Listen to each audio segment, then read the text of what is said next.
Recording started. Zoom out button.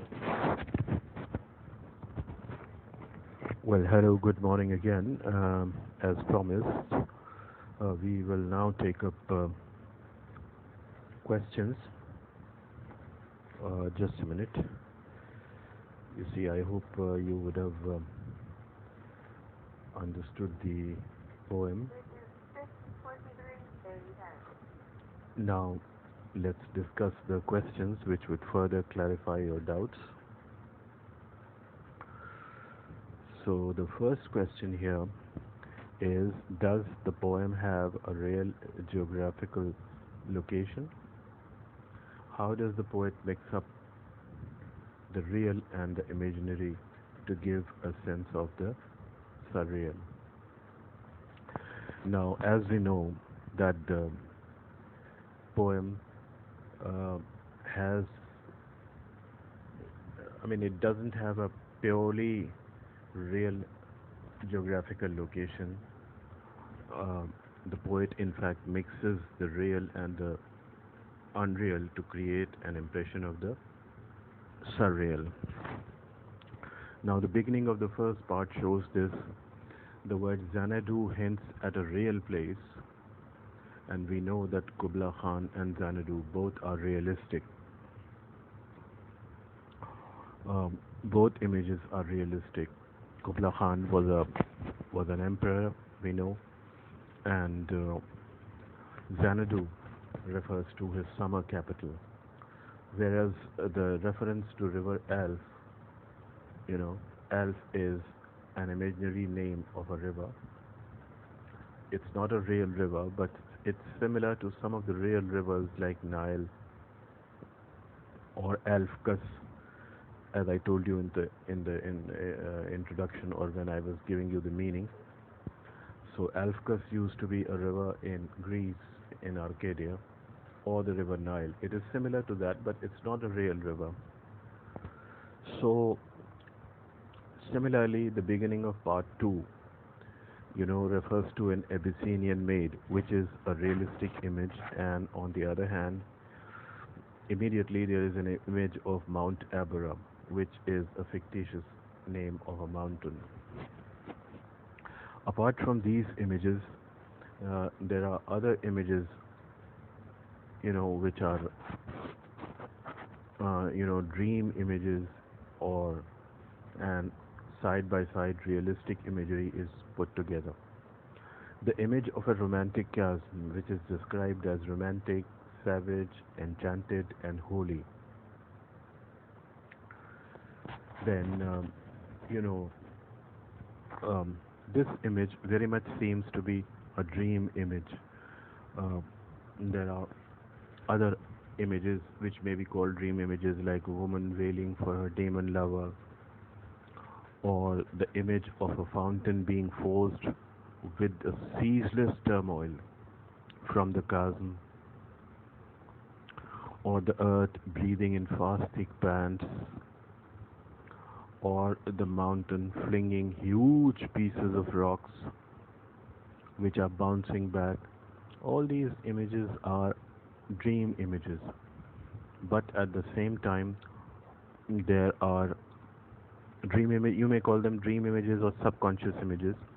At the same time, there are realistic images like rebounding hail or chaffy grain,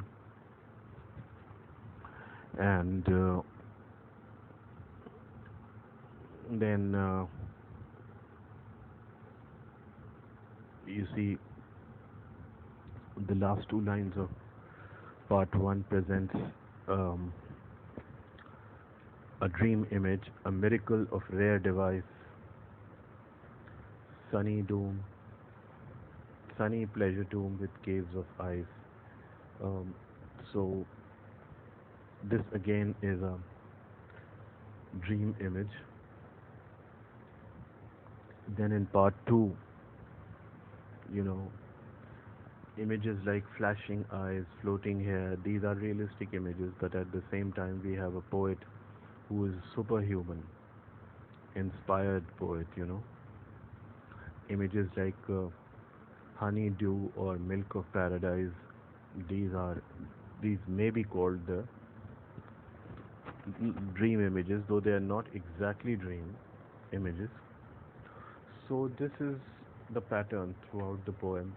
The poet juxtaposes. To juxtapose is put side by side various realistic and dream images, realistic and unrealistic images to create an impression of surrealism. Now we are asked to pick out contrasting images that are juxtaposed throughout the poem. Some of them we have discussed, like ceaseless turmoil, um, intermittent bursts, and huge pieces of rock. These are contrasted in a way or compared, to rebounding hail or um,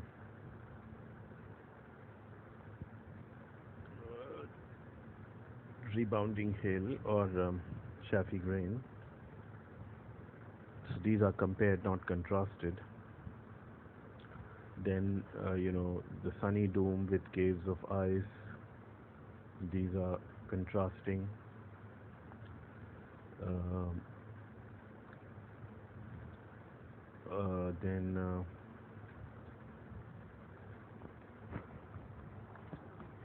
you see, let's have a relook at the question. Let's revisit the question. Pick out, they say, contrasting images that are juxtaposed together, and images that strike the eye and images that strike the ear, both positive and negative. Then the words used to describe the movement of water. So we have to, work out the contrasting images from the poem. Um, on one hand, you have the pleasure dome, um, the river Alf, and then you have caverns measureless to man, sunless sea. Um, these are contrasted, and the whole landscape, there were gardens, forests, ancient hills, and then we have the romantic chasm, which is in contrast to the pleasant um, scenery of the previous lines. And here, you know, the, the river being described as sacred, but its source has that violence, turmoil, tumult, you know. So,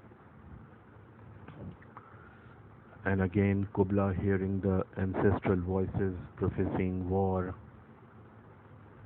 then the shadow of the pleasure dome falling in the middle of the river.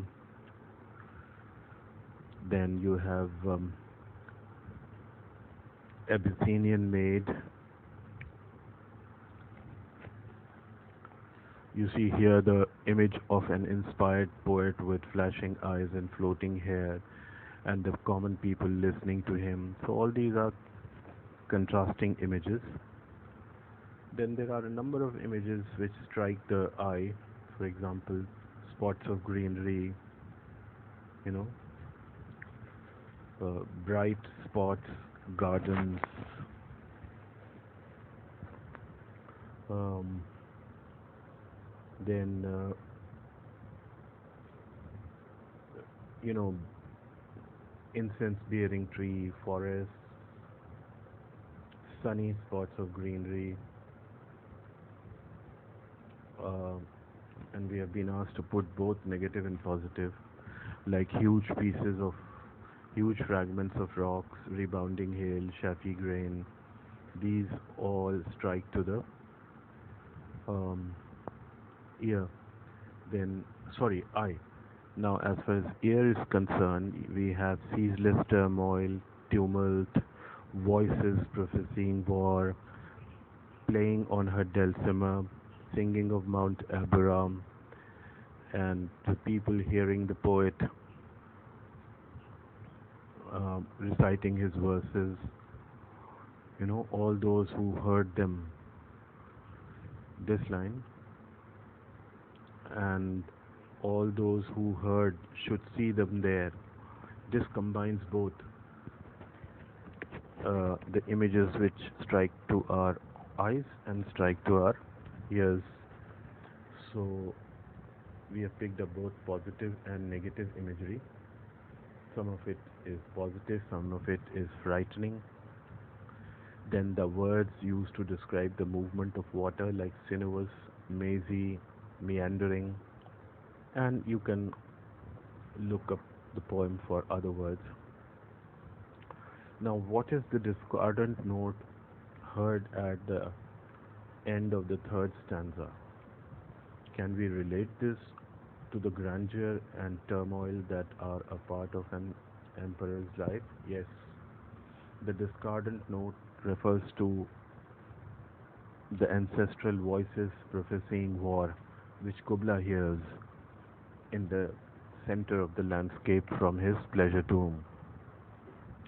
And yes, we can relate it to the turmoil and the grandeur of an emperor's life, which are a part of an emperor's life. Very much so, because sometimes the emperor enjoys his life and experiences peace, and then all of a sudden he has a threat of war and he has to prepare for it. So it's not just limited to emperor, it applies to all our life. Sometimes we are happy, uh, we feel satisfied, safe and secure, but other times we are shaken, sad, and there are threats which we have to encounter. So this whole process of you know pain and pleasure, uh, sadness and happiness, um, joy and suffering, it continues. It's a part of an emperor's life and it's a part of a commoner's life as well. So now, which are the lines in the poem that refer to magical elements? This you may recall. um, the lines which describe the chasm, especially the first few lines, the romantic chasm, which is described as savage, holy, and enchanted, and as the one haunted. I should read out the lines to you. Um, it's here. Let just a minute. Yes. So these lines: a savage place as holy and enchanted as ever beneath a waning moon was haunted by a woman wailing for her demon lover. These three lines especially refer to music, which I have already explained in when I did the poem. Um, a bit of it I'll repeat. This romantic chasm is described as a place which is similar to the one which we usually find in romances. You know, a magical place which is usually visited or haunted by a woman looking for her demon lover. The demon, having made love to her, has deserted her, and she is conscious of the fact that the lover is a demon, so he will be found in magical places. So she wanders or haunts such places which are magical. She wanders there beneath a waning moon, which the time which is considered to be suitable for magic. So these lines refer to magic. Please remember that the lines in the second part, um, where the poet says that the people ask each other to weave a circle round him thrice so that they may not get hurt by his superhuman powers. There's nothing magical about them, rather, it refers to his superhuman powers, his holiness. So don't confuse it with magic. Uh, then, question number 5: what is the poetic ecstasy likened to? Well, clearly, the poetic ecstasy is likened to paradisiac pleasure because the poet says that if he could revive the music that he heard in his vision, if he could revive that music, obviously this music symbolizes the fusion of sacredness and pleasure. He would feel inspired. It would give him great joy, such a joy that it would enable him to create great poetry. And the last line of the poem suggests when the poet says that he had fed on the honeydew and drunk the milk of paradise. This suggests that his ecstasy has given him the heavenly joy, the paradisiac pleasure. So, in this sense, the ecstasy is likened to the paradisiac pleasure. Then, question number 6: the poem is a fragment. What do you think has made it a lasting literary piece? Well, it is a fragment as the title tells us, but its greatness lies in its endless suggestiveness. It is full of meaning. It can be related to everyday life as well. Various critics have given different interpretations. As I've told you in the introduction, Humphrey House regards it as a complete poem about ecstasy in poetic fulfillment. Wilson Knight thinks that it is about life. Other people consider it as an example of surrealism. So it's very suggestive. There is multiplicity of meaning, and we can relate it to our life also. And Humphrey House even says that if Coleridge had not told us that the poem is incomplete, then it would not have occurred to us. In a way, he says that the poem is a complete poem. Anyway, because it is believed to be a fragment, so its suggestiveness is one aspect. The other aspect is verbal felicity. Notice how Coleridge has used various sounds, the rhythm in the poem, like music loud and long, uh, woman wailing for her daemon lover, repetition of consonant sounds, which is called alliteration. So there is assonance, there is alliteration.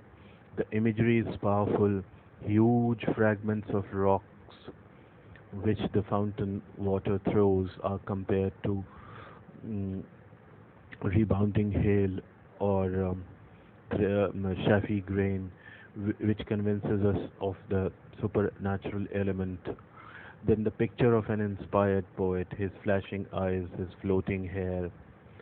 So, very powerful imagery is used. The poem is rich in sensuousness. So, both from the point of view of technique and from the point of view of, mm, you know, its depth in meaning, the poem keeps attracting us. And, for these reasons, we think that it has become a lasting literary piece. It contains Coleridge's idea of poetic creation, his theory of poetic creation, and, you know, it is a powerful example of romantic poetry.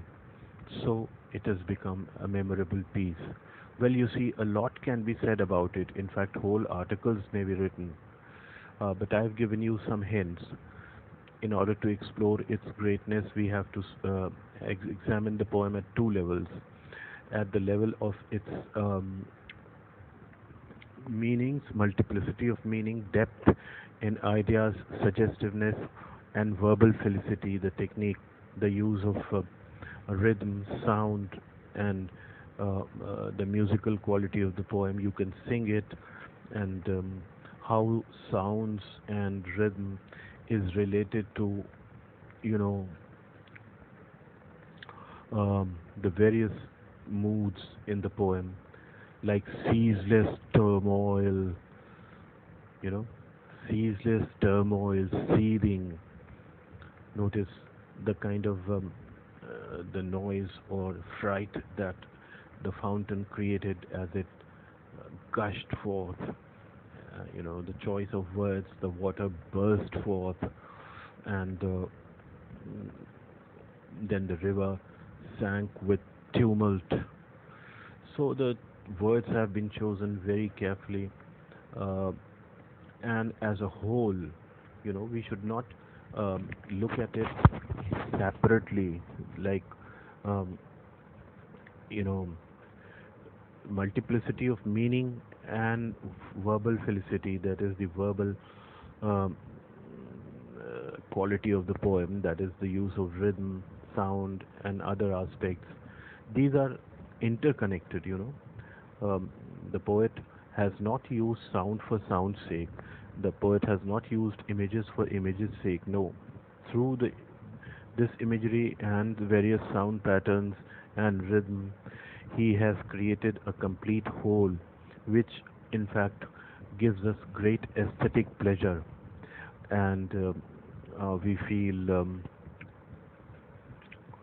uh, we I mean, it creates a kind of an impact on the reader, which gives him refined pleasure. So, you see, as a whole, we should look at the poem as a whole.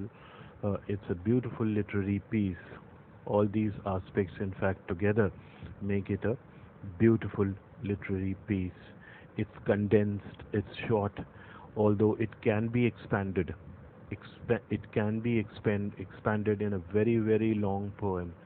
But, you know, um, Coleridge has used few words and created a lot of meaning. So as I said, a lot can be said about it, but you can touch upon these points and say try writing about 150 to 200 words on it, and that would suffice. So this then is Coleridge. Now I have covered Coleridge, and what we have done is that we have completed first four poems in our course, that is, which are assigned to us. We have completed Donne, we have completed Blake, two poems by Blake and one by Coleridge. So these first six poems usually are meant for the first sessional, though of course they have not yet finalized the course. When they finalize it and finalize the schedule, we will let you know. But prepare it. I hope you would have already prepared Blake. Donne is already prepared, that you have prepared in April. So prepare these poems, and I'll be giving you the latest updates from time to time. I'll now give you a breather of about 10-12 days, and three poems are remaining for us. That is Trees, Wild Swans at Cool, and Time Again. So we will take up these three poems, say after a break of about 10 or 12 days, or maybe even 15 days. During this time, you can prepare, and if you have any problems, you can send your queries, your questions. Um, if you have any comments, you can share your comments as well. Um, so, before I take your leave, I should remind you once again to subscribe the channel. I've given you the name and the link. Most of you have not yet subscribed. Um, and by the way, there is the previous video, is a bit long, so I can share it only after compressing it. If the my video compressor is creating some problems.